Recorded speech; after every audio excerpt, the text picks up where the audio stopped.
Começando mais um podcast Me Casa. E hoje, Matheusão, hoje nós vamos falar de um assunto polêmico novamente, que é o quê, Matheus? Leilões. Leilões de imóveis. Mas hoje a gente vai ensinar a parte prática, né? Porque a gente trouxe um pessoal aqui para falar disso, mas falamos dele como um negócio, mas hoje vamos ensinar como um negócio, mais a parte prática. Hoje a gente trouxe duas convidadas extremamente competentes para falar sobre esse assunto. Especialistas no assunto, Especialistas no assunto. Estamos aqui com ela, Charlene Teixeira, presidente da primeira comissão de leilões do Brasil, é isso? Isso aí. Seja muito bem-vindo ao nosso programa.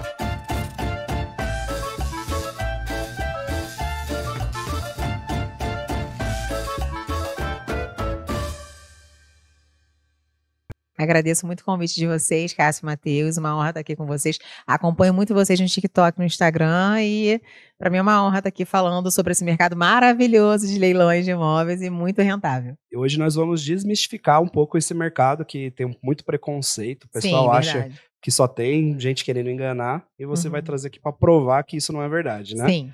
Então, ela que é advogada, presidente da primeira comissão de leilões do Brasil, e trouxe com ela uma outra participante da comissão, né? Uma advogada especialista em extrajudicial, né? Bárbara Falcão, seja muito bem-vinda. Obrigada, Cássio. É uma honra falar aqui com a Chá sobre leilões, sobre o extrajudicial, sobre as facilidades e sobre o grande papel dos leilões no mercado imobiliário, do crescimento. Então, obrigada pelo convite. É um prazer. Hoje nós vamos tirar todas as dúvidas da galera, né? Vamos falar tudo. Vamos lá, a gente pessoal. vai marretar elas de perguntas aqui. Uma lista com Pode mandar ver, tô perguntas. pronta. Então, se você que ficar até o final aí, você vai saber hoje tudo que você precisa saber para leilão, saber a diferença de extrajudicial, judicial, como não cair em golpe. Nós podemos falar de holding patrimonial depois para quem adquiriu vários imóveis. Se você quer proteger seu capital, pagar a ideia é você crescer, chegar lá. Pagar um pouquinho menos de imposto, né? Isso. Vamos ajudar a galera também.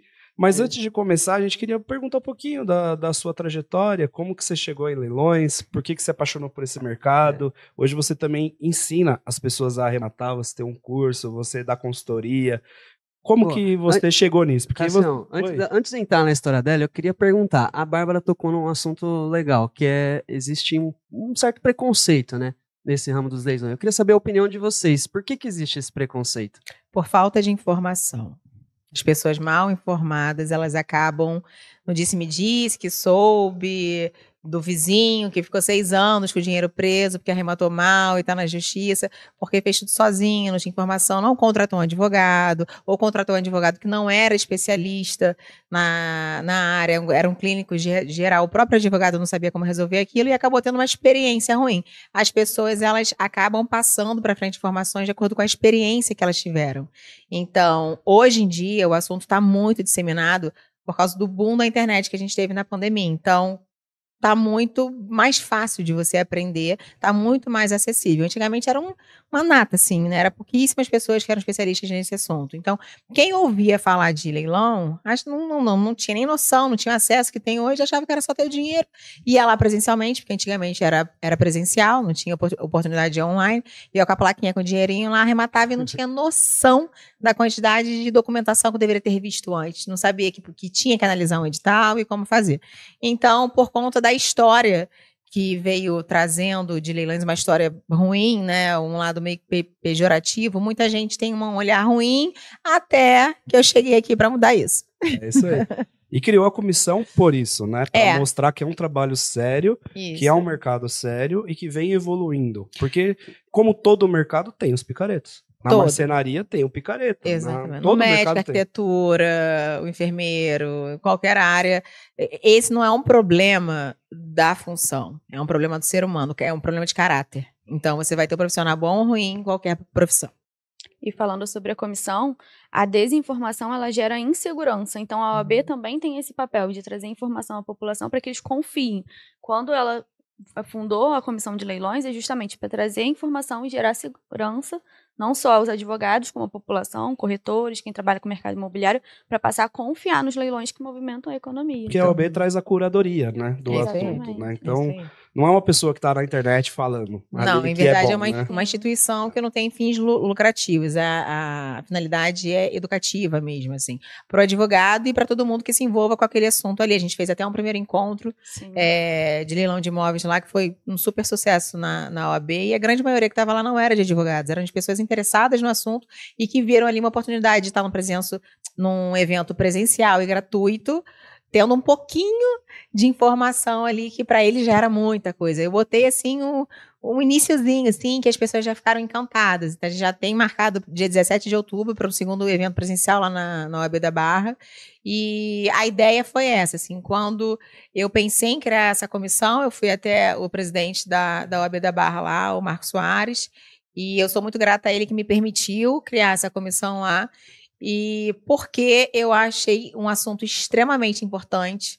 Para quem não sabe, leilão de imóveis, gente, ele é um solucionador de conflitos. Por que que existe o leilão? O leilão existe porque existe uma dívida em aberto, onde essa pessoa já foi cobrada de diversas formas. Ela já sofreu um processo de conhecimento. Aí esse processo de conhecimento teve uma decisão que foi para um processo de execução. Nesse trâmite aqui, né, Bárbara, já se foram uns 2, 3 anos, isso leva um tempo. A pessoa teve tempo para desenrolar, para arrumar como pagar, para virar a vida, ou até para vender aquele bem imóvel e pagar a dívida, porque às vezes a pessoa fica apegada ao bem.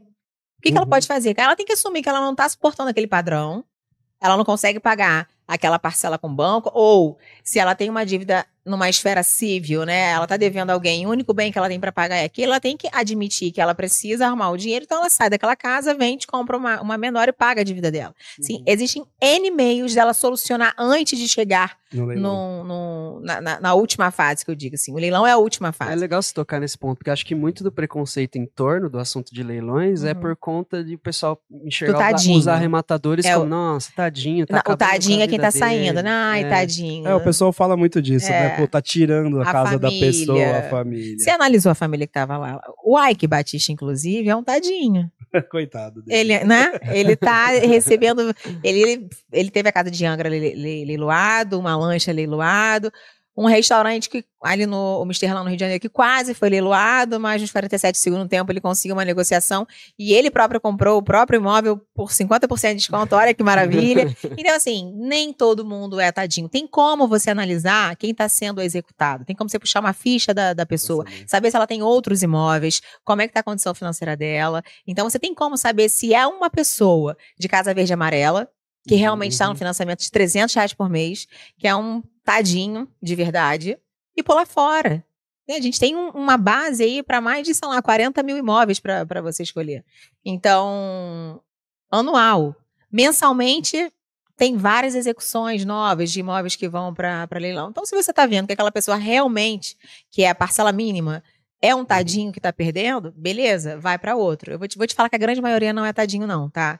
É empresário que quebrou, e aí o empresário que quebra, pô, que pena, né? A pessoa passou por uma pandemia, mas tá cheio de CPF ali embaixo, tem que receber, cheio de fornecedor que tá cheio de outros tadinhos, né? Outras pessoas que entregaram um produto, entregaram uma mão de obra, não tiveram uma contrapartida. Se a gente começa a tratar, né, o leilão que é uma solução de conflitos, porque o cara que arremata, ele vai quebrar uma cadeia de briga aqui. Ele vai arrematar, ele vai colocar o dinheiro, que é o que falta na jogada, vai pagar o credor, que tá no direito dele, e vai dar paz de espírito para quem deve. Entendi. Que vai pagar a solução. Ele vai ali para solucionar aquele conflito. E ele vai conseguir um imóvel com um desconto, que é o que ele quer. Todo mundo sai bem, inclusive o leiloeiro que ganha 5% em cima do nome. Então, assim, é uma coisa boa para todo mundo. Então, se você aí é um arrematador, você tá solucionando o problema. Se o valor do lance é maior do que o da dívida, vai ter um saldo remanescente para ela receber. Exatamente. E ela vai poder fazer a compra de um novo imóvel dentro das condições atuais dela. Isso. Então, na verdade, o tadinho, talvez você esteja salvando o tadinho. Realmente, porque ia virar uma bola de neve. Ele se afundar ainda mais. Isso. Agora eu entendi porque você no seu perfil lá você fala que você trabalha com imóveis estressados. É verdade. Não. Que haja estresse. Não, na verdade, a ideia de imóveis estressados é qualquer e todo imóvel que esteja passando por uma situação onde o valor de mercado dele vai ser depreciado frente ao valor a um outro imóvel equiparado a ele. E aí não precisa ser só de leilão. Leilão é uma modalidade de imóvel estressado, mas, por exemplo, um imóvel quando está no inventário e a pessoa quer vender. É um imóvel que está estressado porque a gente sabe que o inventário vai levar um certo tempo. Uhum. Então, a pessoa que comprou um imóvel em inventário, ela vai precisar contar com esse lapso temporal para dispor de algumas coisas do inventário e, automaticamente, ela vai querer pagar um preço menor para compensar o tempo que vai ficar ali. É um imóvel estressado. Na pandemia, a gente teve muito imóvel estressado. A pessoa estava devendo escola do filho, estava devendo... não tinha comida para pagar, não tinha dinheiro para pagar o básico, comida, plano de saúde, etc e tal. Ela vai lá no momento de estresse mesmo, de situação de necessidade, e coloca um preço abaixo para vender rápido, porque a liquidez aumenta, né? A gente joga o preço lá embaixo, a liquidez acaba... né? A liquidez é a velocidade com que você coloca, não descendo tanto o valor de mercado. Então, você aumenta o tempo de venda, em compensação, você diminui o preço, então a liquidez nem aumenta, né? Ela fica numa faixa não tão boa. Mas, enfim, então, existem vários tipos de imóveis estressados. Eu acabei subnichando, eu sou nichada em imobiliária, acabei subnichando em leilão, que eu vejo como sendo uma solução de um conflito que teve 37 chances de ser solucionado antes. E não foi por quê? Ou por ego, que tem, porque a pessoa não aceita soltar, ou por falta de informação. Eu acredito que seja mais por falta de informação, porque se a pessoa soubesse, ela tentaria vender abaixo do preço de mercado antes e venderia bem mais alto do que ele vai receber depois. Isso aí. Ou ela acha que eu vou conseguir dar um jeito, dar um jeito, vai virando uma bola de neve, não dá um jeito. Vende um pouco abaixo, paga o banco, porque o banco só não vai poder te cobrar mais do que vale a dívida, né? Vai cobrar só aquela dívida. Mas o que ela falou do ego também é que o cara fica tanto naquela esperança, né? Não, vou conseguir vender, vou dar um jeito aqui. Quer esperar caducar, né? No Brasil é assim, deixa a dívida caducar. Eu vou dar um exemplo de ego aqui, eu vou falar porque é público e notório, saiu na mídia. O Chico Anísio, ele tinha acho que 160 milhões em patrimônio, né? E acho que 7 ou 8 filhos, né? Você quer ver com um homem animado. E aí ele, enfim, faleceu e a ex-esposa dele estava morando numa casa, até num condomínio, num apartamento até no condomínio que eu moro ali, num prédio do seu tipo. E aí ele era um apartamento de 7 milhões, avaliado o valor de mercado de 7 milhões. Foi para leilão por 3.200, eu acho. Por falta de conversa entre os herdeiros. Por daí, ficou a esposa que era meia, mas era uma união estável, não era mãe dos filhos, os filhos ficavam brigando com ela, porque tinha essa coisa do ego ali, e não estavam pagando condomínio, que era uma coisa, nem o IPTU. Eles poderiam pagar aquilo tranquilamente, mas assim, eu não tô morando, eu não vou pagar, ela que mora, ela que paga. E aí ela, mas eu não acho justo porque a propriedade não é toda minha, é deles também, então eles também têm que chegar junto. Por ego. E ali eu acho que não sei, acho que não havia uma falta de informação, deveria ter um jurídico bom. Acho que por ego de vai, empurrando com a barriga, o imóvel de 7 sai por 3.200.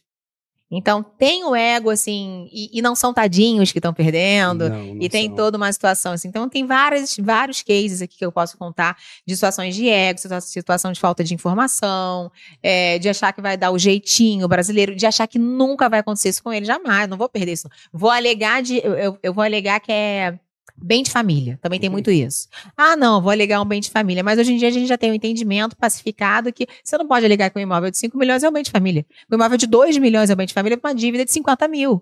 Você paga a dívida de 50 mil e não te sobra 1 milhão e pouco. Você pode, porque o bem de família ele é só utilizado em casos para extrema necessidade e subsistência. Você consegue viver com subsistência e extrema necessidade com 500 mil.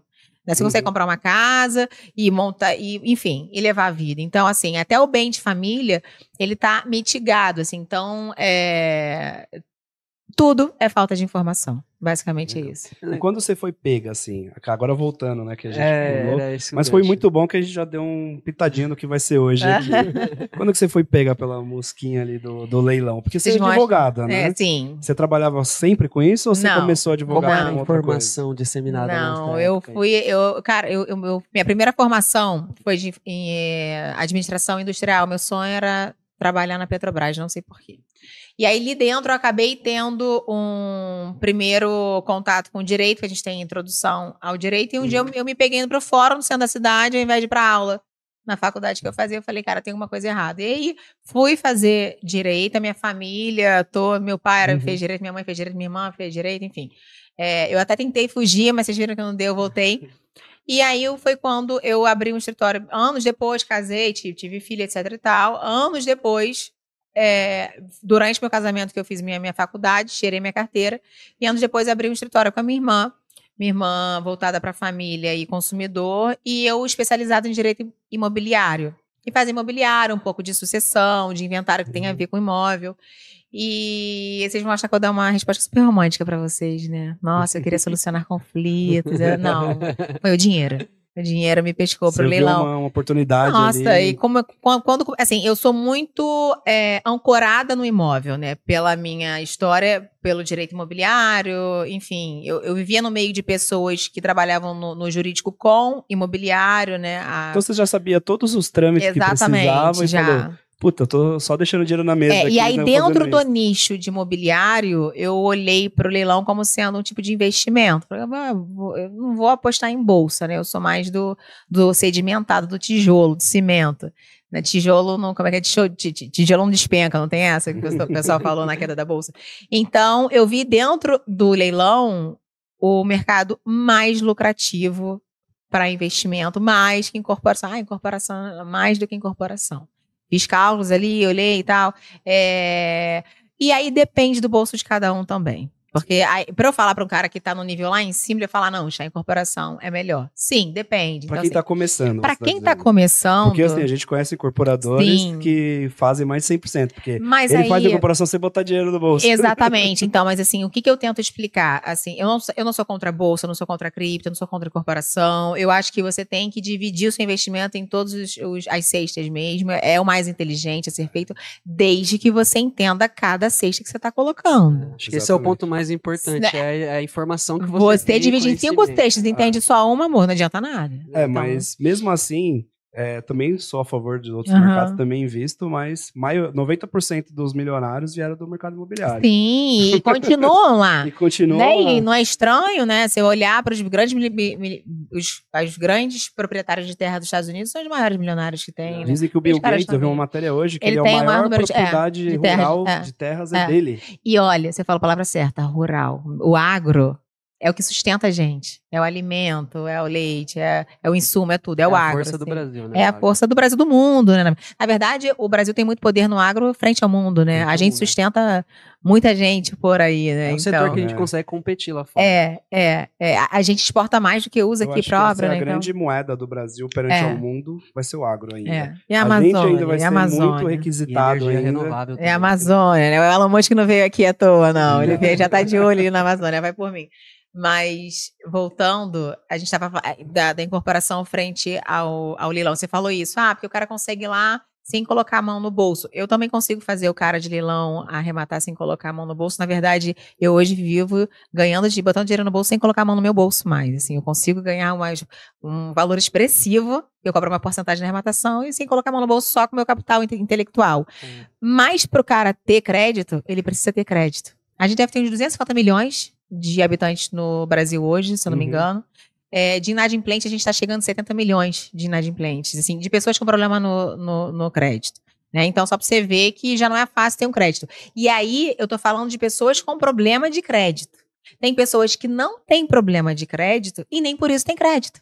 Tem gente que não está no Serasa, mas não consegue comprovar renda, não tem uma renda alta, tem um salário de R$1.500 por mês, empregado doméstico. O cara não vai ter um crédito para fazer uma incorporação dessa. O empresário que compra tudo à vista, ele exatamente, não tem crédito, porque ele nunca fez um financiamento e pagou. Então você entende que para um cara conseguir fazer uma incorporação num nível desse, ele é um cara especial? Ele já está num outro patamar da vida? E o nível de conhecimento também. O nível de conhecimento, o nível de relacionamento, o nível de autoridade que ele passa, de crédito que ele tem, que ele vai garantir aquilo ali. Então não é qualquer um que consegue chegar lá, pegar um empréstimo de 2 milhões, de 7, 10 milhões para fazer uma incorporação. Então assim, eu tô falando com um funilzinho assim, não tô falando com a boca do funil. O leilão eu já consigo falar com uma boca de funil com muito mais amplo. Eu consigo falar de uma sala comercial de 30 mil e eu consigo falar de uma fazenda de 30 milhões, assim. Eu consigo falar com todos os públicos. Ele é democrático, né? É bem democrático e você consegue realmente ter lucros expressivos, assim. Vamos para a parte prática agora? Fazer perguntas da parte prática do leilão. O que o povo quer saber, né? Dá para ficar milionário com o leilão? Com certeza, dá para ficar milionário com o leilão. Como que você ficou milionária com o leilão? Vou refazer a minha resposta. Dá para ficar milionária trabalhando. Esse é o melhor jeito, É né? trabalhando que você fica milionário. Em qualquer área, trabalhando, né, amiga? Então, se você, né, eu brinco muito, eu tenho um curso, eu tenho uma mentoria que se chama Milionário com Leilão, MCL. Que eu falo com os alunos, né? As pessoas querem o dinheiro fácil, querem uma fórmula mágica. Não existe fórmula mágica, gente. É trabalhando. Mas se você sentar o bumbumzinho na cadeira, estudar, se dedicar e praticar, porque só teoria também sem prática não leva a nada, você vai ver a roda girar e vai falar: caramba, isso dá certo. Né? Você começa com um lucro de 50, daqui a pouco foi para 200, daqui a pouco foi para 500, quando você vê que você conseguiu um lucro de 1 milhão. Não posso falar aqui porque é o próximo arremate que eu vou fazer, mas se der tudo certo, eu vou conseguir um lucro de 1.800. Lógico que já é um cliente muito grande, né? Uhum. Já é um cara que já consegue botar um aporte de 3 e alguma coisa para um imóvel de 7. Uhum. Então, assim, já tô falando de outro naipe. Mas o cara que começa baixo, ele consegue escalar. E mais ainda, o cara que não tem dinheiro nenhum, ele consegue começar. Como né? foi o seu começo? Qual foi o valor do primeiro imóvel que você arrematou? Assim?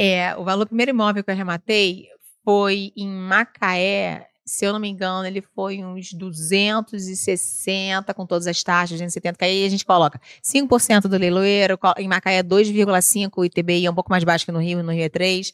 Aí a gente coloca mais custos de reforma, coloca mais ou menos 1% de cartório, né, amiga, de estruturas e tal. E a gente conseguiu vender por 520. Levou uns 6 meses nesse intervalo aí. Eu tinha tempo para esperar 6 meses, poderia ter vendido antes. Que ficou lá, e na época foi um momento bom, que a gente ainda estava em Macaé, ainda estava com a base lá da Petrobras bem ativa, tava aí, e a gente conseguiu, e o maior foi na Praia do Flamengo, que a gente conseguiu um lucro milionário de 1 e alguma coisa, 1 milhão de lucro, né? Já pagando todas as contas e Já tal. pagando toda a reforma. É maravilhoso esse. Mas por que eu falo que você consegue? Tem muito vídeo meu em rede social falando que você consegue arrematar do zero, sem botar a mão no bolso. Como? Com seu capital intelectual. Hoje eu consigo arrematar do zero, eu faço isso. Assim. Então, se você tiver conhecimento, a coisa mais poderosa que você tem é a informação. Né? É a prestação de serviço. Então, você vai começar a ganhar dinheiro com a prestação de serviço. Você não tem dinheiro, não tem nada. Você pega pessoas que têm dinheiro para investir. Aí fala pra mim, doutora, mas eu tenho que ter dinheiro pelo menos para comprar o seu curso. Eu falei, não, calma. Pede pro seu pai, ele confia em você. Se nem o teu pai confia em você, esquece, cara. Aí Se não tiver ninguém para financiar, pede para alguém financiar. Exatamente. Alguém investe em você e você estuda, e aí você começa a prestar serviço. Você tem várias formas de prestar serviço em leilão. Você pode fazer uma assessoria, que eu falo que é todo o caminho, desde a busca do imóvel, a análise de certidões, a análise do edital, arrematar para a pessoa, depois fazer todo o trâmite até o cartório, e registrar, e também pode fazer a parte de emissão na posse se o imóvel estiver ocupado. Aí você vai precisar de um advogado.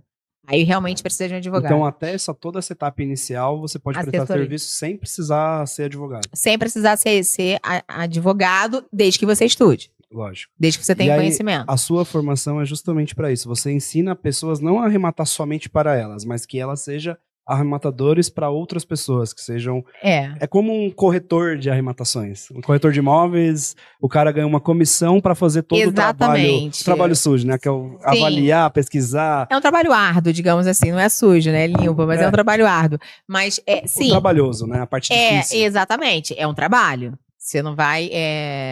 Você vai ter uma liberdade geográfica, eu consigo ir pro hotel agora, se eu quiser, e arrematar um imóvel para alguém, fazer toda a parte que a Bárbara trabalha com isso, sabe isso mais do que ninguém. A gente consegue fazer tudo online hoje, reconhecimento de firma, envio de documentação, a gente consegue fazer um registro com uma videoconferência.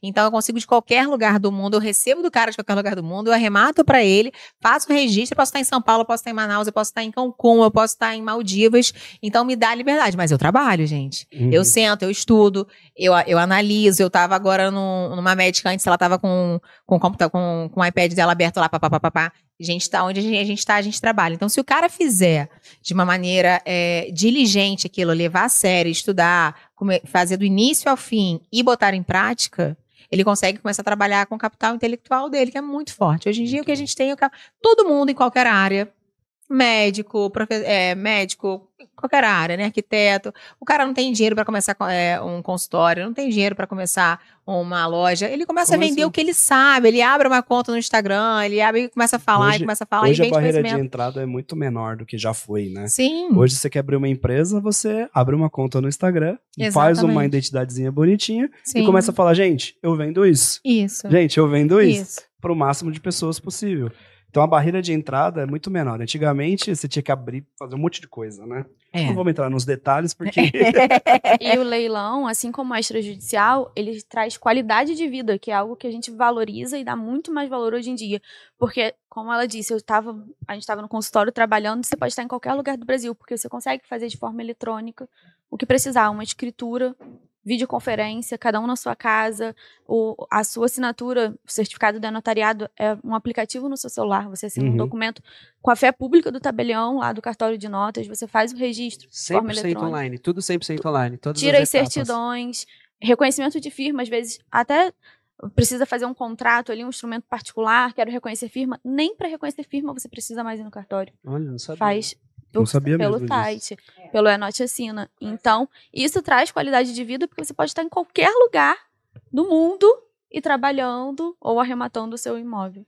Voltando um pouquinho, então, aqui, para a gente saber o que é uma boa oportunidade, né? Beleza, você vai lá, a pessoa vai estudar. Para a gente dar um pouquinho agora do que a pessoa vai aprender lá, caso compre o curso. Aliás, tá em fila de espera, tá, pessoal? Vai aprender mais pra frente. Fila de espera. Então se inscreve lá na página dela, lá no final. Quem quiser, vai no meu Instagram, tem na parte de contatos o número de WhatsApp, é só enviar o seu nomezinho para lá que vai estar lá. E depois a gente vai colocar o arroba na tela aqui, e no final a gente deixa seu arroba lá, pro pessoal perguntar, pro pessoal se inscrever lá. O que você considera, o que você avalia antes de saber que o imóvel é uma boa oportunidade? Você tem um checklist, como é que você faz? O que a pessoa precisa fazer? Tem que ir até o imóvel, não tem, ela consegue entrar? Me fala aí qual que é um passo a passo aí para a pessoa fazer uma boa arrematação. Caio, ótima pergunta, perfeito. Entrego um checklist, assim, em PDF, inclusive, para os alunos ticarem ali antes de arrematar. Enfim, primeiro você tem que aprender a ler uma certidão, né? Bárbara sabe disso. Não é tão difícil, tem uns terminhos chatos lá, mas quando você aprende, vai. Que nem andar de bike. Dá umas quedinhas e depois você aprendeu pro resto da vida. Tem o Google aí, vê uma palavra que não conhece, vai lá. Não, porque no curso tem um glossário. Se você tiver alguma palavra que você não entenda, vai no glossário que vai ter ele explicando pra você. E se no glossário não tiver, eu tô no grupo de WhatsApp 24 horas por dia pra te ajudar e responder. Então tá perfeito, tá redondinho, assim, não tem como. Então, você vai ver a certidão, mas na verdade, o documento mais importante de um leilão é o edital. O edital é ali que diz o motivo daquele leilão está correndo, quem está sendo executado, quem é o exequente, que é o credor que está te executando, o valor daquela dívida, se existem outras dívidas naquele imóvel além daquela dívida principal, e se essas outras dívidas acompanharão o arrematante ou não, ou se elas serão subrogadas no preço da arrematação, o que significa? O valor da arrematação vai pagar todas as dívidas, inclusive essas outras. É ali que diz quem foi notificado, porque todos os interessados precisam serem notificados, se não concretizada uma nulidade de um leilão. Então, você tem que prestar atenção nisso. Enfim, você analisa o leilão, tá tudo redondinho. Beleza, aí você vai para a tabela, tem uma tabela no Excel de cálculo, que você coloca o valor do lance mínimo, aí você coloca 5% do leiloeiro, você vai colocar o ITBI do teu município, que é um imposto municipal, então Rio de Janeiro 3%, você vai colocar as custas de cartório, você vai colocar mais ou menos um valor que a gente dá lá de reforma, aí é variável, porque depende do estado que você vai encontrar o imóvel, e já dando gancho aqui, você consegue visitar o imóvel? Grande maioria não, mas no edital, alguns dos editais já colocam foto por dentro do imóvel, e no laudo pericial, quando é judicial, discrimina a situação do imóvel. Se não tiver foto, tem um perito que foi lá e discrimina para você que o chão tá assim, tá assado, e papapá, e encontra em médias condições, em boas condições, condições ruins, então você já tem mais ou menos uma noção, e pela metragem também, né? A gente então trabalhar naquilo ali, você sabe, pintar um apartamento de 50 metros quadrados, a mão de obra aqui da minha região é tanto, tinta é tanto, eu já sei que vou gastar tanto. Então, você computa isso. Tem que ter um pouquinho de conhecimento de empreiteira ali, né? Tem que ter um pouquinho de conhecimento, exatamente. Para deixar ele novo, né? Eu falo para os alunos, dá um pulinho na loja de material de construção perto da sua casa e começa a fazer pesquisa de mercado. online, nem precisa ter lá. Faz online de 3 empresas. Quanto é que tá o galão de tinta? Quanto é que é a mão de obra de um cara? Pra você ter uma noção de quanto seria uma reforma na sua região. Porque não adianta eu falar na região da Barra da Tijuca, onde eu moro, que às vezes aqui em Perdizes é outra mão de obra, é outro valor, é outra coisa. Então, assim, cada um tem que ter uma noção da sua região em relação a isso. E aí você faz todos esses cálculos nessa calculadora de leilão que a gente chama, para você saber se saísse pelo lance inicial, que é o que começa, quanto eu teria de custo final. Então, vou chutar longe, tá, gente? Vou fazer uma conta de cabeça aqui. Lance inicial de 200. Eu teria... Eu falo que a gente tem de custos fixos, contando essas porcentagens que eu falei aqui, em torno de 10%. Então, 220 mil aí seria o lance inicial. Até onde eu posso ir para concorrer? Você sabe que no mínimo 220 mil você tem que ter. Entenderam o meu raciocínio? No mínimo 220 mil. Cara, eu tenho mais de 50 mil para gastar aí. Então, eu posso chegar até 200. Então, eu volto para o meu lance inicial, que era 200, porque 20 mil foi só de imposto e taxa. E a partir de 200, eu sei que eu tenho 50 mil de gordura. Então, eu posso dar lance até 250 mil. O meu stop é 250 mil. Entendeu como é que funciona? Sim. Então, assim, você tem que ir pro leilão com seu stop calculado, para não emocionar e perder dinheiro. Então, eu tenho 50 mil de gordura, meu stop é em 250 mil e você vai com aquele stop que você tem. E aí, tem incremento. Incremento é o valorzinho mínimo que você tem que dar em cima do lance mínimo para competir. Eu dei 1.000... Matheus deu 1.000, você deu 1.000 e assim vai ainda até chegar ao valor que eu posso. Esses impostos, todas essas taxas é em cima do valor inicial, não do valor arrematado. Do valor arrematado. Então você vai aumentando o valor, aumenta o lance e veja quanto é proporcional. Então, 3% em cima de 200 mil era uma coisa. Se você arrematar por 250, já sobe um pouquinho, já é outra coisa. É sempre proporcional ao valor arrematado.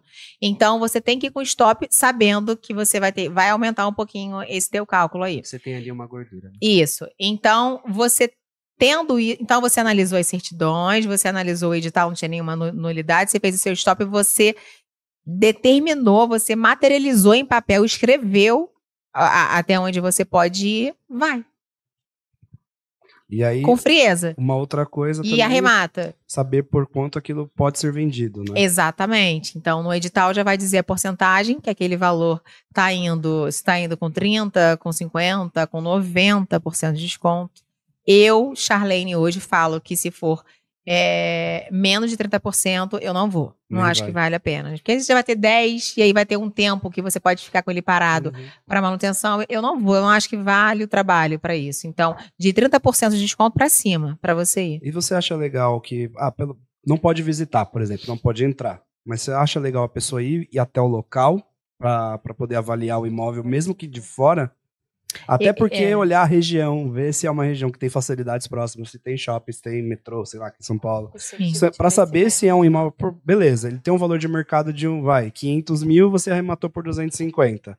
Mas também você tem que saber se aquele imóvel é vendável. Perfeito. Senão também você fica com o negócio amarrado. Perfeito. Né? Eu acho até um imóvel lá na Barra que ela estava fazendo a avaliação de que tem um projeto da prefeitura que vai valorizar muito aquele imóvel, então já é um imóvel interessante para o cliente investir. Então, eu acho que essa é a parte mais intrínseca que as pessoas não pensam, né? Porque você olha, beleza, o imóvel vale 500 mil, pago 250. Ótimo, lindo, tá maravilhoso. Mas eu tenho que saber se aquilo vai ser líquido, né? Em quanto tempo eu vou transformar aquilo em dinheiro, de fato, né? A avaliação feita no leilão judicial, ela é feita por um perito avaliador, que ele vai te entregar um valor de mercado atualizado do dia da perícia que ele fez. O do dia da perícia que ele fez até a data do leilão, pode, dependendo de alguma questão, pode se passar um mês ou pode ter passado 6 meses. 6 meses já é um intervalo que pode mudar alguma coisa. Então, assim, eu sempre falo para você fazer uma conferência online. Pega aquela rua, se for em apartamento, aquele mesmo prédio, vê os imóveis que estão à venda ali. Se tiver muito imóvel à venda ali, a liquidez está bem baixa. Tem muito imóvel vazio lá, e tu já começa a desconfiar. Tem pouco imóvel à venda ali, tá saindo bem. Então, já é um local bom. E ver a realidade dos preços que estão, nada melhor do que você ver isso ao vivo, lá indo no prédio ou com o porteiro. Você perguntou, é importante? Não é importante, é essencial, não arremate sem até o local. Porque olha uma coisa que pode acontecer. O prédio é lindo, tá batendo os valores e tal, mas caramba, tá começando uma obra naquela rua, eu não sabia. A obra não vai sair no edital. A obra você não vai achar na internet. A obra você vai vendo lá.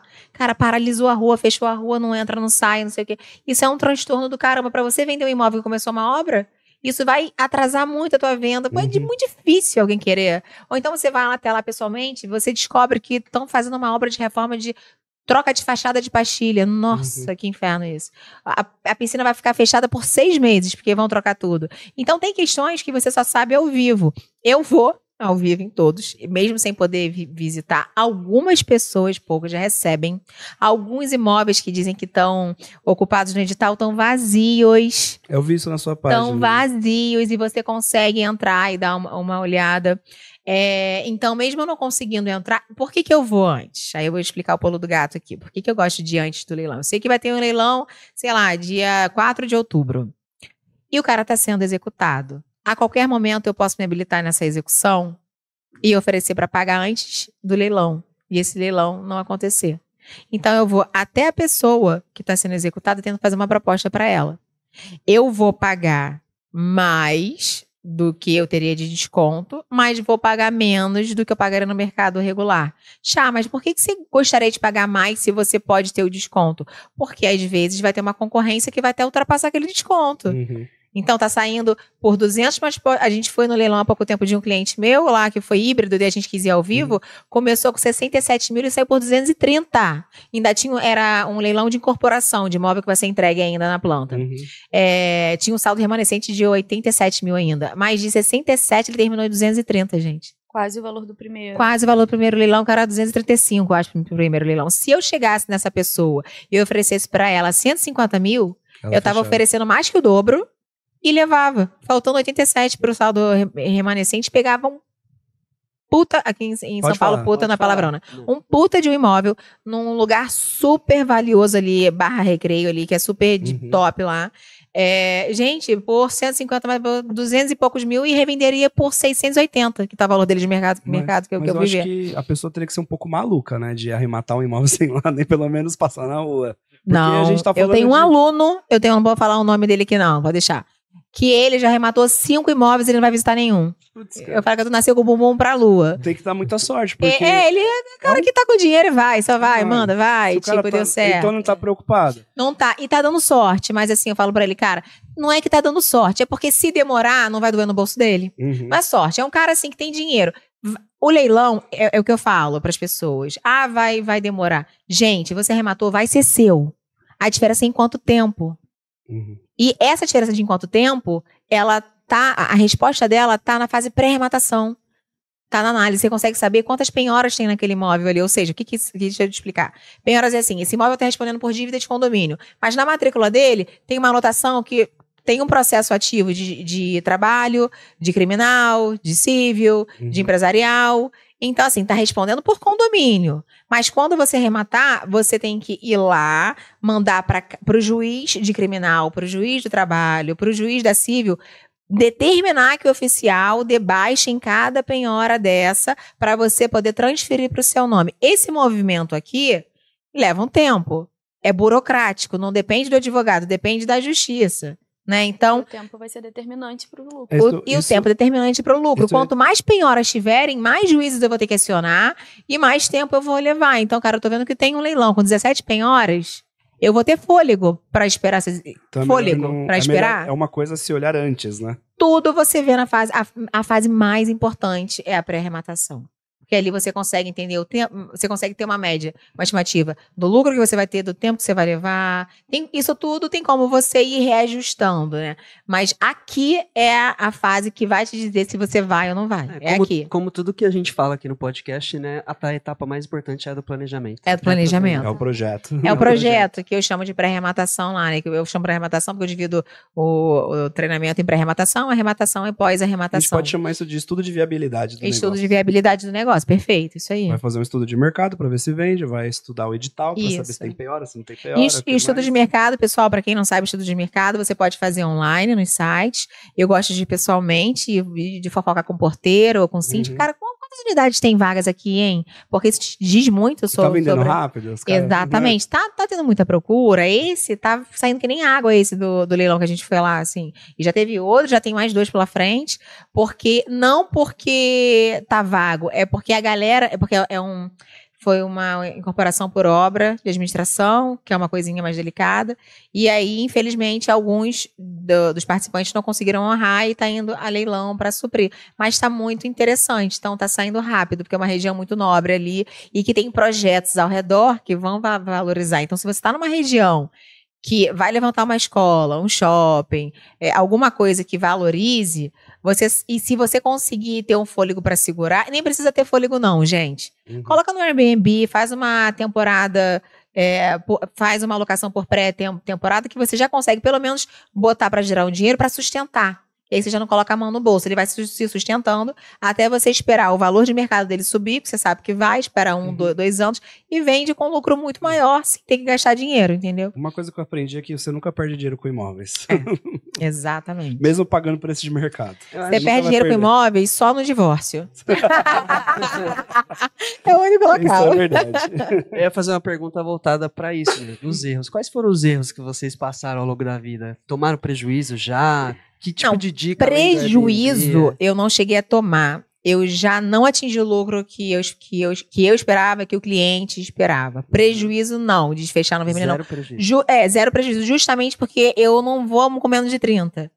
E lógico que eu falo, quando eu vou com menos de 30, eu quero ir no 60, no 70. Justamente porque eu já computo nessa calculadora que eu coloco 6 meses de manutenção. Então eu vejo quanto é o condomínio, água e luz, eu não corto. Paga a taxa básica. Você vai apresentar um imóvel para alguém, a gente acende a luz.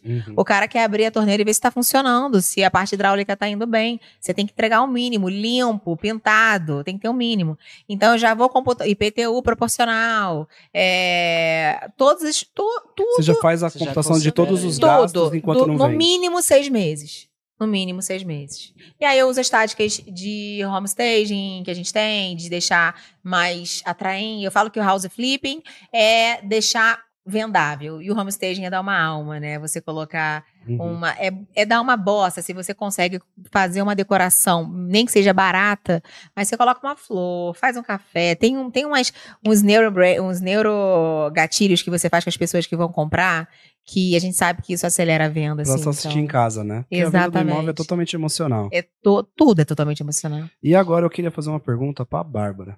Bárbara, a pessoa foi lá, arrematou o imóvel. Você que é especialista nisso, que é o pós-arrematação, né? Isso. Conta um pouquinho pra gente aí, o que as pessoas vão passar depois que ela arrematar? O que ela precisa saber ali pra não se lascar?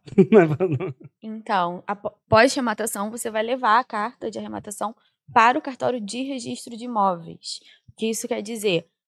Nós sempre dizemos assim, só é dono quem registra. Então, esse é o momento em que você vai dar publicidade para sua propriedade. É aquele momento em que todo mundo vai passar a saber que você é o real dono daquele imóvel. Então, você vai buscar o cartório de registro de imóveis. Os cartórios de registro de imóveis, eles são competentes de acordo com a área, eles têm atribuição daquela parte. Então, um imóvel localizado ali na Barra da Tijuca vai ser o 9º RGI. Então, você vai saber qual o cartório procurar, vai levar toda a documentação do imóvel, além da comprovação de pagamento do ITBI, o ITBI que é um imposto municipal e que vai mudar a alíquota de município para município, então você vai fazer o pagamento antes de ir ao cartório, e vai levar o cartório, vai levar os documentos do arrematante, assim como a parte de registro civil, as pessoas às vezes não se atentam a isso, que o estado civil da pessoa precisa estar regular na matrícula. Porque às vezes você se casa e não averba o casamento. Você se divorcia e não averba. A união estável, o que mais tem? Exatamente. Isso vai cair em exigência na hora do registro do imóvel. Então você vai precisar levar toda essa documentação. Sem nenhuma pendência, em cerca de 20 dias, você tem um registro do imóvel. E qual o valor, né? Já que a gente fala tanto de dinheiro, que é o importante aqui. Qual é o valor? Os emolumentos cartorários, eles mudam de estado para estado. E eles mudam anualmente. Então, depende do valor do imóvel. Quanto mais caro, maior vai ser o valor que você vai pagar o cartório. e vai mudar de estado para estado. Então, aqui em São Paulo vai ser um valor, no Rio vai ser outro, mas E nos sites, né, amiga, encontra isso. Você consegue buscar em todos os sites a tabela de emolumentos. Só para entender, todos esses documentos, essas taxas, Sim. eles estão descritos na carta de arrematação? Ou você tem que descobrir antes Ou de... você- Não, você você vai no consegue. site. Você consegue descobrir. A grande maioria dos cartórios, principalmente registro de imóveis, tem site. Então, Uhum. você já entra lá, nono RGI do Rio de Janeiro. Uhum. E eles têm, a grande maioria, muito didático quais documentos Quais levar. são o passo a passo? Além disso, os cartórios hoje, principalmente depois da pandemia, que nós tivemos muitos avanços no extrajudicial em relação à escritura eletrônica, reconhecimento de firma, registro e averbação, hoje a gente consegue fazer tudo sem precisar ir ao cartório. Então, a grande maioria já tem meios de contato por WhatsApp, por e-mail. Uhum. Então, qualquer dúvida, você pode ligar para o cartório. Eles precisam te dar informação. Isso também é muito importante quando a gente fala de extrajudicial e de cartório. As pessoas falam, mas eles podem fazer essas exigências, eles podem me negar informação. Existe a corregedoria que fiscaliza os cartórios. Então, assim, você foi tirar uma dúvida e não te informaram, ou te informaram de forma que você descobriu que foi errada, você tem um órgão que Que te fiscaliza e que você pode buscar uma ajuda. E, assim, as certidões de forma eletrônica, registro de forma eletrônica, você nem precisa sair do lugar para fazer toda essa parte. Se o cartório negar, você senta lá no chão e fala, vou chamar a polícia enquanto ninguém chega. Corregedoria, vou chamar a corregedoria. Olha, eu acho que pro cartório, corregedoria vai funcionar mais do que a Mais. polícia. Sim. Não é? É. A corregedoria é a polícia do cartório. É isso aí. E quando que Legal. isso, na hora de registrar, pode dar errado? O que, que pode... Tipo, a pessoa, ela não leu o edital direito, ela foi lá, arrematou. Como que a pessoa pode fazer uma arrematação de forma errada e ter problemas na hora que for fazer isso? No registro, se você arrematou, você vai conseguir registrar. O problema é, se você não observou na pré-arrematação as questões ali do planejamento, da penhora, da matrícula do imóvel, porque a certidão do imóvel, ela é como se fosse uma certidão de nascimento. Você vai conhecer o imóvel a partir da certidão dela. Então, você puxa uma certidão de ônus reais e tem toda a história do imóvel, desde que João e Maria abriram a matrícula em 1950. E você vai vendo toda a cadeia ali de transmissão. Então, na fase de planejamento, você vai ter uma ideia de tudo que você vai ter que fazer lá na frente. Legal. Então, se você não observou, você vai ter que cumprir muito mais exigências. Entendeu? Você vai registrar, mas sempre vai qual conseguir, prazo? mas aí É. depende do tempo, né? Isso. A exigência, na verdade, assim, eu gosto de defender os oficiais de cartório, porque, assim, eles têm muita responsabilidade em relação a isso. Se dá algum erro, ele paga do bolso dele. É uma E às vezes são propriedade. imóveis. A gente não tá falando que ele vai pagar uma calça que veio com defeito, falando que ele vai pagar uma mansão, uma casa, nem que seja um apartamento de 100 mil reais, é um dinheiro, gente.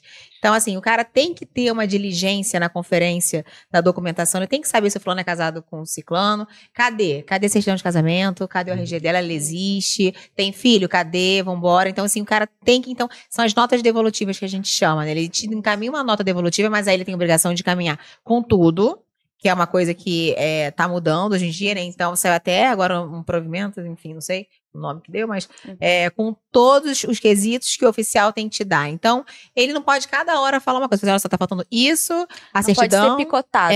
de uma vez. Você vai lá, resolve e traz. Não adianta discutir com o oficial, ele tem poder e autoridade para aquilo. Agora, se ele te pedir uma coisa muito absurda, ou uma coisa que você já deu, ou alguma coisa ficou embaçada na comunicação entre o advogado, que ela tá muito lá, e o oficial do cartório, eu acho que antes de você abrir uma dúvida com a corregedoria, é muito bacana você fazer um approach, você ir lá até ele e conversar, falar, olha, mas... E aí você pode fazer isso online também. Você faz uma petição amigável, explicando, olha, eu acho que se você ler melhor aqui, você vai entender assim, assado, eu já enviei esse documento, acho que é o suficiente. E tem muitos oficiais que conseguem entender e voltam atrás. Falam, não, você tem razão, vamos resolver aqui. Se não resolver, aí sim, aí você aciona, você suscita a dúvida para a corregedoria. Que é seu direito também. Sim, Isso. sim. E você consegue fazer isso no site dos registradores, que é um site oficial, a nível nacional. Então, é um site único para todo o Brasil. Então, você tá aqui em São Paulo e quer registrar um imóvel lá na Bahia. Você consegue pelo site dos registradores. Quer registrar no Rio de Janeiro, site dos registradores. Lá dentro, você apresenta todo o documento de forma eletrônica, assinado, e é enviado ao cartório, você faz um pagamento ali de pré-notação. No Rio de Janeiro é 226.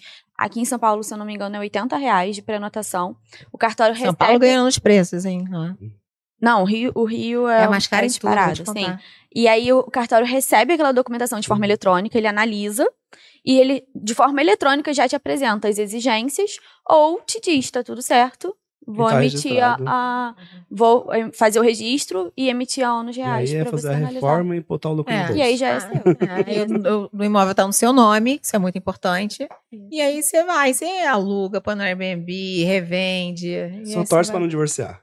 Uma dúvida que... Cara, se você for inteligente, você faz um contrato antinupcial, antes de qualquer coisa e resolve a vida. Inclusive, esse também precisa ser registrado. Por exemplo, se É. você casou no regime da separação de bens ou comunhão universal de bens, você precisa fazer um pacto antinupcial, você precisa registrar no imóvel. Isso É. vai ser uma exigência Uhum. também. Na matrícula do Uma imóvel. dúvida que pode surgir pro pessoal a partir do vai rolar todo esse delay até rolar esse processo de fazer o registro do imóvel. Sim. Enquanto tá rolando esse processo, é possível mexer no imóvel, por exemplo, já começar a reforma? Sim, fazer se uma o imóvel decoração? estiver desocupado, tranquilamente. Você já Entendi. consegue entrar na posse dele tranquilamente. Se ele estiver ocupado, a gente tem uma pequena divergência em relação a isso, né?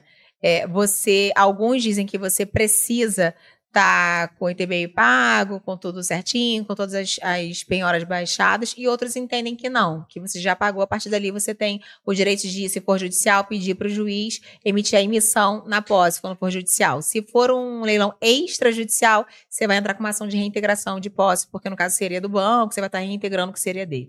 Uhum. E aí sim, né, você vai começar a brigar com aquela pessoa que está ali dentro. Primeiro, assim, eu ensino a fazer o acordo. Tem um acordo extensivo e ação judicial. O acordo é quando você entra em contato, você tenta mesmo falar com a pessoa, ou eu mando um e-mail, ou você tem um telefone de contato. Os leiloeiros são super acessíveis, você pode entrar em contato com eles, perguntar se tem o WhatsApp, o telefone de quem está lá dentro. Às vezes quem está dentro não é quem está sendo executado, é um parente, é um inquilino, Uhum. é um encostado, é qualquer outra pessoa. Então, é bom até você saber quem está dentro antes de arrematar, que isso já muda a questão lá na frente. E aí você tenta contato e oferece ajuda. Oi, tudo bem? Então, arrematei o seu imóvel, tô querendo saber como é que tá a sua vida, se você tem previsão, se você tem para onde ir, não tem, tá? Quanto tempo você acha que você consegue sair daí? Precisa de uma ajuda de custo para mudança? Então, eu te ajudo, vou pagar um caminhão de mudança, vou te dar um mês e meio de benefício. Você faz com que o acordo pareça que você está sendo benevolente, gentil com a pessoa. E tá. Mas faz isso verbalmente, faz isso pra pessoa, pra ela achar que, poxa, olha como ele tá sendo, tem essa coisa do rapport, né? A pessoa acaba espelhando uma ação boa e quer também te ajudar a resolver. Essa é aquela pessoa que tá ok, é o ocupante de boa fé, que eu chamo. É o cara que, infelizmente, deu erro e vai sair. Tem aquele cara que vai resistir mais, que ele sabe que perdeu, mas é ariano, aquele ego absurdo, e não, eu vou ficar. E aí você faz uma ostensiva. Ostensiva, eu apresento uma planilha de custos que o cara vai ter se ele não sair. Cara, tu vai gastar com advogado, tu vai gastar com ação. Tu vai pagar 1% mensal de multa sobre o valor do imóvel de taxa de ocupação. Você vai pagar todas as contas que você tá, o condomínio IPTU proporcional, conta de luz, conta de água, você vai pagar isso, você vai pagar danos, você vai pagar um lucro cessante que eu poderia estar já alugando isso, não consigo. Eu coloco tudo numa tabela de Excel e envio pro cara já mais ostensiva, com aviso de recebimento ou por uma notificação extrajudicial via cartório para formalizar. Aí o cara já recebe aquilo ali, caramba, ele já pensa no bolso, né? Já você não tá mais oferecendo ajuda, você tá falando que é quase que uma... Né? É meu, sai daí. Exatamente, é meu, sai daí, que se não for por bem, vai ser por mal. Se você já tá dando gostinho do que vem pela frente. E o cara funciona muito, porque quando ele vê que, cara, a situação dele tá ruim, mas pode piorar, então calma aí, ok, cara, me dá um mês aí, beleza, mas você formalizou aquilo, até porque se não der certo, depois pra você entrar como a liminar, te adianta a vida, que eu tentei tentar, né, eu tentei amigavelmente.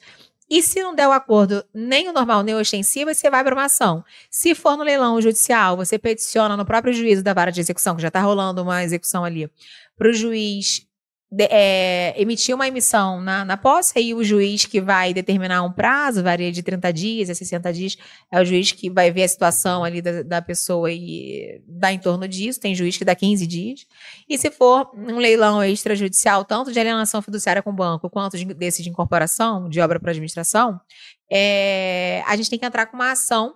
Obra de administração não, você consegue ir de uma maneira, porque tem um contrato ali que rege isso que já diz um prazo para você ir. Mas de alienação fiduciária, você entra com uma ação inicial, você vai ter que entrar como se fosse um processo novo, mas com um pedido de liminar para o juiz determinar que saia porque existe o perigo na demora. Se ficar, ou existe uma fumaça de bom direito, né? Que são 2 termos gregos que eu tô falando em português, que para justificar aquela liminar, que se demorar, né? Se algo acontecer para demorar a sua posse, você está sendo prejudicado em relação àquilo, de diversas formas. Emocionalmente, financeiramente. Então, o juiz vai liberar uma liminar, que ele também dá em torno, em média, 60 dias para essa pessoa sair a partir do despacho do juiz. Porque quando eu falo isso na internet, falo, Chá, você mora onde? Na Europa? Aí eu falo, não, no Brasil. Eu tô falando que é do despacho do juiz, né? Não é de quando você entra com a ação. Por quê, gente? Porque você vai entrar com uma ação. A ação vai ser distribuída para chegar na mesa do juiz, para o juiz pegar, analisar e dar um despacho. Essa entrada da ação para o juiz dar o despacho pode levar 15 dias, pode levar 3 meses. Depende do juizado, da capital, do estado. Eu não consigo responder pelo Brasil inteiro. Eu consigo dizer que se você tiver um advogado eficiente e diligente e ele for despachar, isso vai ser bem mais rápido. Um advogado atuante ali em cima do juiz, ele faz o processo andar bem mais rápido, faz toda a diferença. Porque ele sabe dos seus direitos. Se você for sozinho, o negócio foi enrolando, um advogado encostado que já botou dinheiro no bolso, aí pode levar até 6 meses com o juiz enrolando e ele junto. Então, assim, você ter um bom profissional te acompanhando ou você ser um bom profissional faz toda a diferença na velocidade com que isso vai andar. O melhor do cenário é o acordo, né? O que vai ser importante vai ser a emissão na posse e não o registro. Porque acontece, o registro, ele dá publicidade. Sabe quando você faz uma compra e venda, você compra um imóvel, aí faz a escritura, assina no cartório, você é emitido ali na posse, o imóvel é seu. Às vezes as pessoas ficam 10 anos sem registrar aquela escritura. O imóvel é dela, só que ela não deu publicidade. Ah, então pra que eu vou fazer o registro, Bárbara? Eu vou ter um gasto. Porque enquanto você não faz o registro, você não disse ao mundo que aquele imóvel é seu, pode continuar vindo execução naquele imóvel. Isso aí. Porque o imóvel ainda está no nome da Charlene. Quando ela tiver uma dívida, o juiz vai rastrear, vai aparecer aquele imóvel, vai piorar aquele imóvel. Só que, na verdade, ela já te vendeu. E aí você vai ter que entrar na ação para provar que o imóvel é seu e tudo mais. Vai conseguir, mas olha a dor de cabeça e o gasto. Olha o dinheiro que você vai gastar. Tem que estar ali na certidão do imóvel que você é faz teu, parte daquela história. E aí ninguém mais vai te dar nenhuma dor de cabeça ali. Quando o imóvel é seu, ele não responde mais para outra pessoa. Porque ele é seu. Agora, quando você não transferiu, você pode ter até a posse direta, você pode estar morando, você pode ter botado móveis planejados da GD. Da GD. Você pode ter botado a coisa mais linda, com aquela prateleira com luz embutida, assim que fala, não sei, linda. Eu olhei no Instagram, agora achei lindo. Você pode fazer tudo de melhor. Marmorizado, o tampo da cozinha, a mesa da sala, tudo de mais lindo. Mas você não tem a propriedade, o Joãozinho das Couves ainda responde, e ele está sendo executado lá na vara do trabalho. E o único imóvel dele que sobrou foi esse, que está mega decorado pela GD. E aí? Entendeu? Então, assim, é importante a transferência da propriedade. Na verdade, assim, é essencial, não é importante. E se a pessoa lá tá fazendo um leilão online, arrematou o imóvel, agora eu vou para uma pergunta prática, né? Cliquei lá e depois eu falei, puta, não tenho dinheiro para pagar, me emocionei. Já aconteceu. E emocionado. Emocionado, né? Não, eu vou arrumar o dinheiro, né? E não consegue, né? Cara, o que acontece com essa pessoa? Então você faz uma rifa.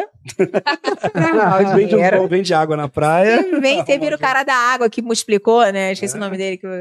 Enfim, outro faz uma rifa. É isso aí. Você vira ele ou você faz a rifa, começa a pedir dinheiro emprestado para alguém. Fazer a rifa é boa. Porque o que acontece? Não dá. Você não pode fazer isso, existe uma sanção. Inclusive, isso está expressamente no edital, dizendo que caso você venha a não assumir o que você honrou ali sem uma justa causa, ou seja, se não teve nenhuma nulidade, não teve nada que justificasse aquilo, você, além de perder o dinheiro, você vai ter que pagar a comissão do leiloeiro de 5% sobre o valor do bem arrematado. Você vai pagar uma multa e você sofre uma sanção de ficar de 6 meses a 1 ano sem poder participar de outro leilão. Quiçá, você pode sofrer alguma punição criminal ainda se houver cabimento para isso. Viu? Então é muito sério, gente. Segura o dedinho aí. Segura o dedinho aí. Veja se tem Assiste muito lá no meu Instagram, dou muito conteúdo gratuito. Se mesmo assim ficar inseguro, me contrata. Se mesmo assim ficar inseguro, faz a mentoria e estuda, gente, porque o melhor investimento é no conhecimento. Deixa o seu Instagram, como que é? @charlene.teixeira. Depois eles vão colocar escrito, porque o meu Charlene é diferenciado. E eu consigo comprar um imóvel, arrematar um imóvel com financiado? Pegar um crédito no banco? Consegue. E como que eu faço isso? Eu arremato, depois eu pego o crédito, descubro o crédito, depois eu arremato. Como é que é o processo? Imagina se você arremata e você não tem o crédito, vai cair nessa questão que a gente falou agora. Nossa, arrematei, não tem dinheiro, e aí? Dá risco. Então, assim, não corre risco. Tem muita gente que acha que vai lá fazer aquela simulação no site. Olha, o banco me liberou 500 mil reais. Mas não liberou nada, foi uma simulação.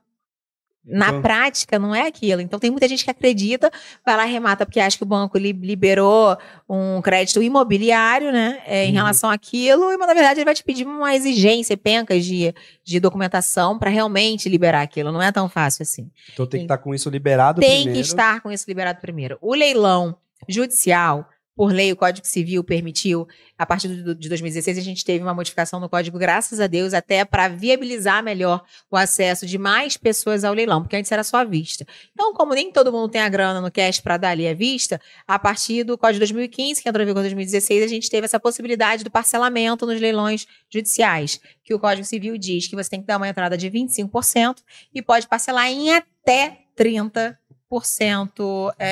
até 30 parcelas, o saldo restante. Aí vai depender do edital. Mas isso já direto no Vai edital. depender do edital que o juiz determina lá. Isso você não precisa comprovar crédito, né? Pelo que eu tava lendo. Você precisa. Não precisa. Você vai lá. Por quê? Se você não Porque honrar, a você vai tomar- garantia Hum. desse parcelamento é o imóvel que você arrematou. Então, Ele fica meio que hipotecado com o ente público e você só vai transferir a propriedade quando você quitar. Então, o imóvel é a própria garantia, por isso que não precisa do crédito aí. Você vai fazer um parcelamento judicial.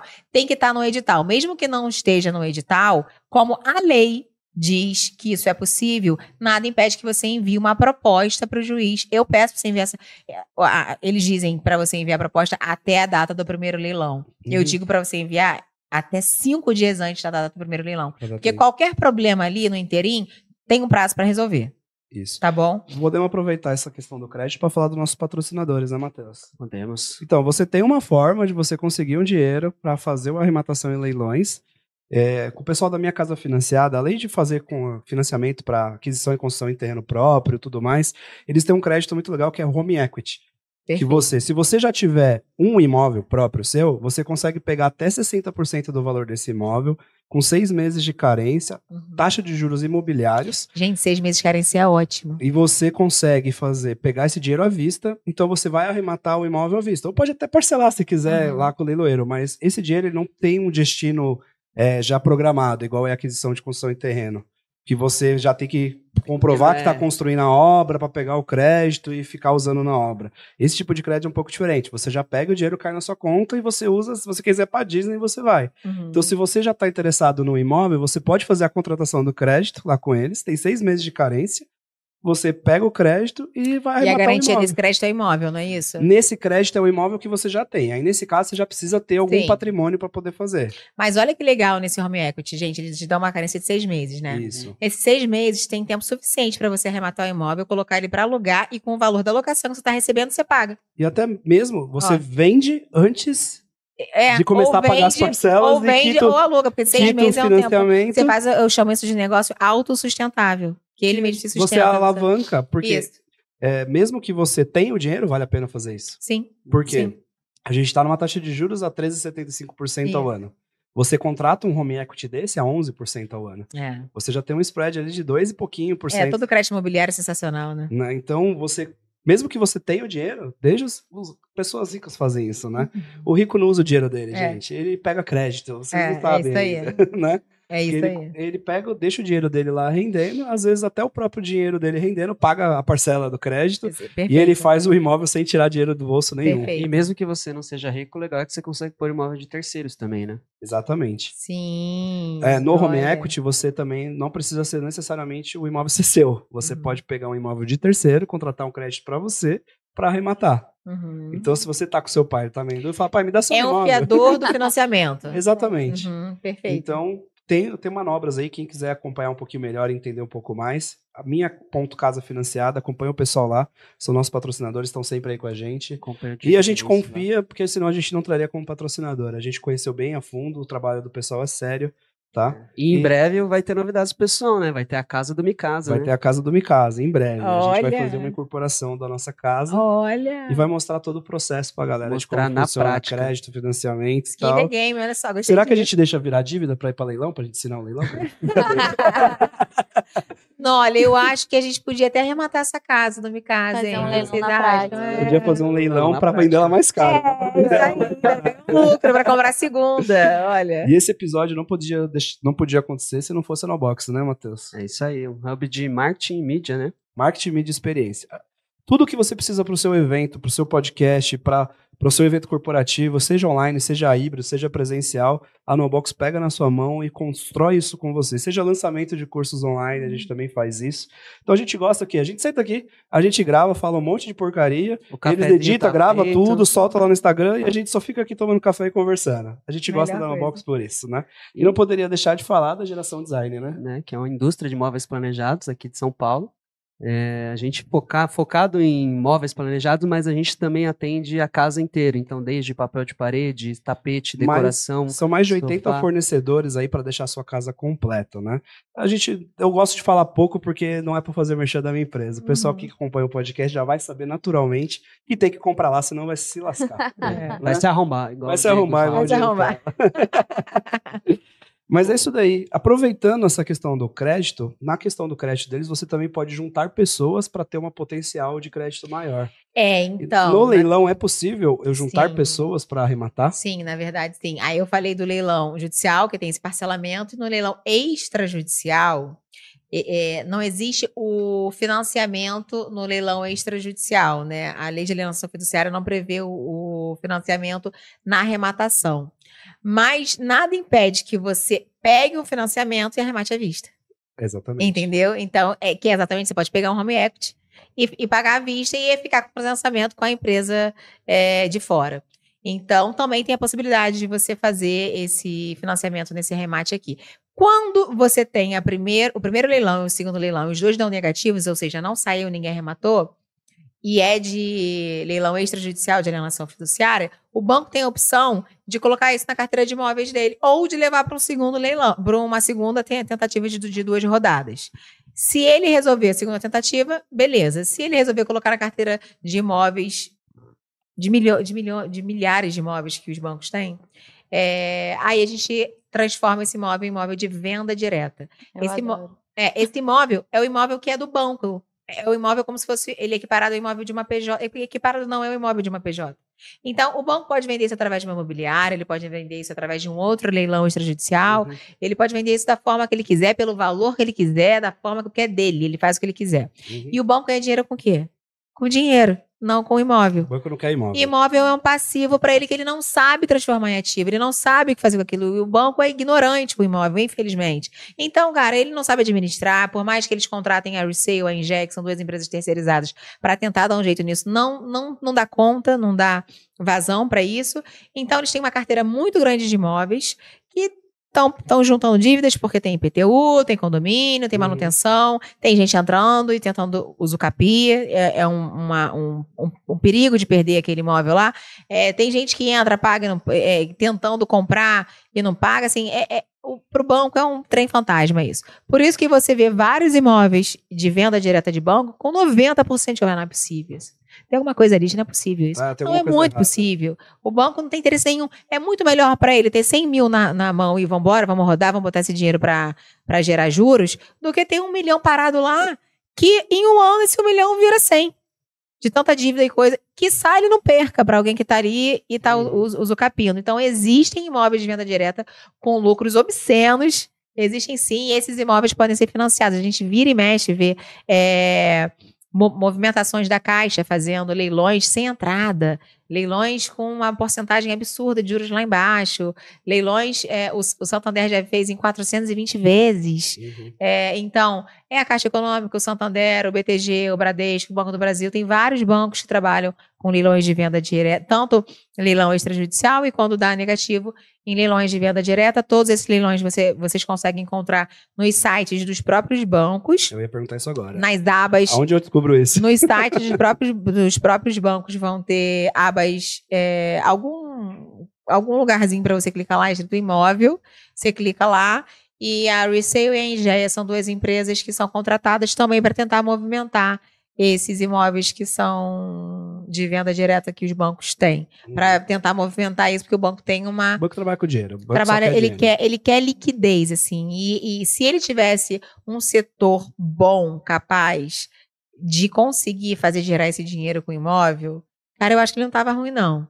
Mas eu acho que eu entendo, o foco dele é dinheiro, ele quer dinheiro, então ele acaba girando isso. Deixa essa dor de cabeça. E mesmo botando com desconto, eles têm, eu acho que tem muita lentidão ali em transformar imóvel em dinheiro, sabe, no banco. Uhum. A gente tem que melhorar esse setor, tem que colocar alguma ferramenta, alguma coisa, e também informação, né?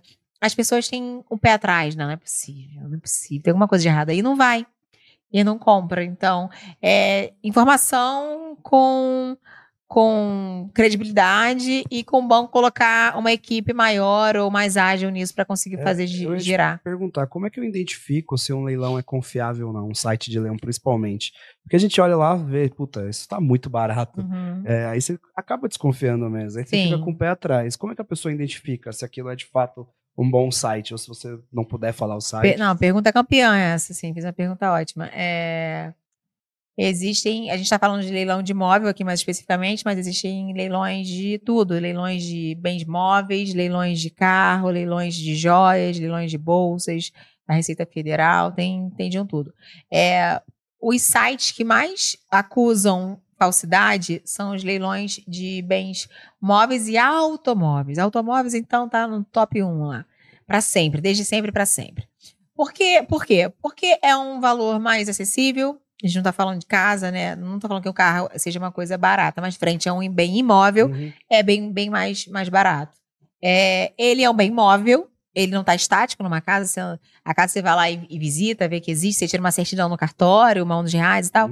O carro é uma coisa mais mitigável de documentação, de falsificação. E sites são feitos assim de ontem para hoje, muito rápido. Então, os sites de leilões, você criou um site que tem eles colocam, inclusive, a logo do CertiSign, de certificação, colocam a logo de São Paulo, do estado de São Paulo, Rio de Janeiro, é uma coisa muito perfeita. Que quem é novo na área acaba caindo, assim. Então, o que você faz? Tem um site na internet comum a todos, assim, que é o... Oh, meu Deus, agora, só porque vocês perguntaram, eu esqueci, é IO. Sabe aquele IO.io? Ruiz? Não é. Eu lembro que você postou um site. Eu postei. Que você verifica qual a origem do site. O que acontece nesse site? Depois eu vou dar o nome pra vocês. A gente coloca na descrição. Coloca embaixo na descrição na hora que eu estiver falando. Nesse site você vai entrar, você vai ter acesso nesse site à data da criação dele. Então, se ele foi criado há uma semana, esquece.